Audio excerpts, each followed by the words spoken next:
यश दयाल, नाम याद रख लीजिए आप। इस खिलाड़ी का नाम आप याद रख लीजिए। ये वो खिलाड़ी है जो हेट्रेड को अब प्यार में बदल चुका है। यश दयाल ये वही खिलाड़ी है जिसने पिछले सीजन केकेआर के खिलाफ एक मैच में रिंकू सिंह के सामने आखिरी ओवर में 5 छक्के खा लिए थे। उसके बाद सोशल मीडिया पर बहुत ज्यादा जो है इन्हें ट्रोल करने की कोशिश की गई थी। ये इतने ज्यादा भावुक हो गए थे, इतना ज्यादा टूट गए थे उस एक ओवर के बाद कि हॉस्पिटलाइज्ड होना पड़ा था। उसके बाद इनके कुछ 8-9 किलो वजन भी गिर गए थे। उसके बाद गुजरात टाइटंस इन्हें बाहर कर देती है। आरसीबी यश दयाल को अपने स्क्वाड में शामिल करती है और आरसीबी जब यश दयाल को अपने स्क्वाड में मिनी ऑक्शन में खरीद रही होती है या खरीद चुकी होती है, उसके बाद आरसीबी की टीम ट्रोल होती है कि भाई अरे यार आपके पास तो इतने सारे पैसे पड़े थे, आप कोई अच्छा खिलाड़ी ले लेते। लेकिन इसी यश दयाल ने आरसीबी के लिए वो काम कर दिया जो काम बहुत वक्त से आरसीबी के फैंस चाह रहे थे। आरसीबी प्लेऑफ्स में क्वालिफाई हो चुकी है। आईपीएल 2024 के प्लेऑफ में पहुंचने वाली आरसीबी चौथी टीम बन चुकी है। आरसीबी ने सीएसके को हरा दिया है 27 रनों से मैच में, लेकिन यश दयाल को एक टास्क दिया गया था। सीएसके को प्लेऑफ्स में पहुंचने के लिए 17 रनों की दरकार थी अंतिम ओवर में।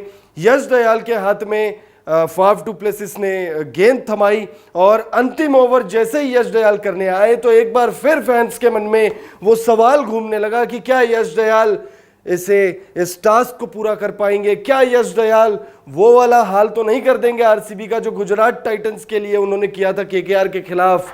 यश दयाल को 17 रन डिफेंड करने थे और यश दयाल ने वो 17 रन न सिर्फ डिफेंड किए बल्कि आरसीबी को जिता दिया। क्या कुछ हुआ उन 17 रनों का पूरा कहानी आपको बताएंगे, लेकिन सबसे पहले आपको बता दें कि आईपीएल 2024 का मैच नंबर 68 खेला गया चेन्नई सुपर किंग्स और रॉयल चैलेंजर्स बैंगलोर के बीच में। यह मुकाबला आरसीबी के घर में यानी चिन्नास्वामी स्टेडियम में खेला गया।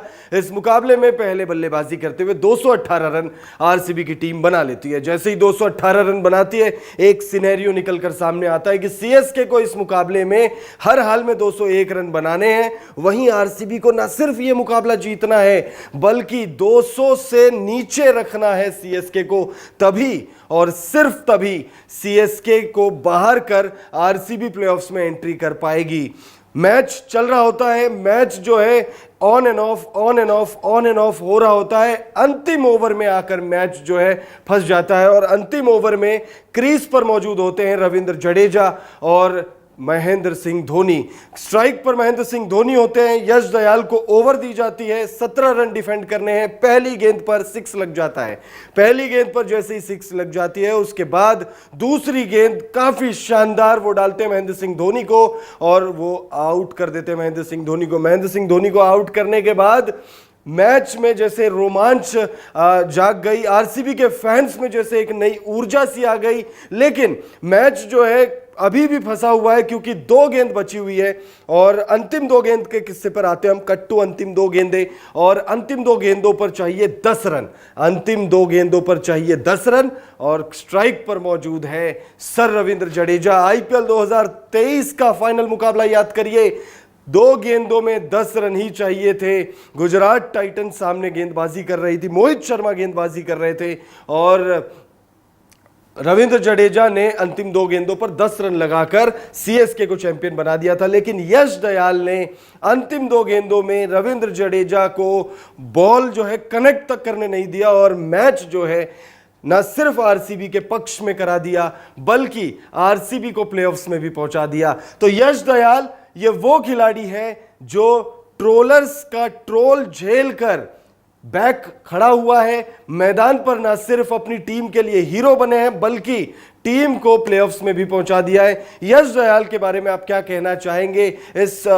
इनकी इंस्पिरेशनल जर्नी के बारे में आप क्या कहना चाहेंगे? कमेंट करके हमें जरूर बताइएगा। साथ ही साथ हमें यह भी बताइएगा कि क्या इस साल कप नामदे यानी आरसीबी क्या अपने 16 साल का जो सूखा है आईपीएल खिताब का, क्या वो इस साल पूरा करेगी यानी खिताबी मुकाबले में जीत दर्ज कर पहली बार चैंपियन बनेगी?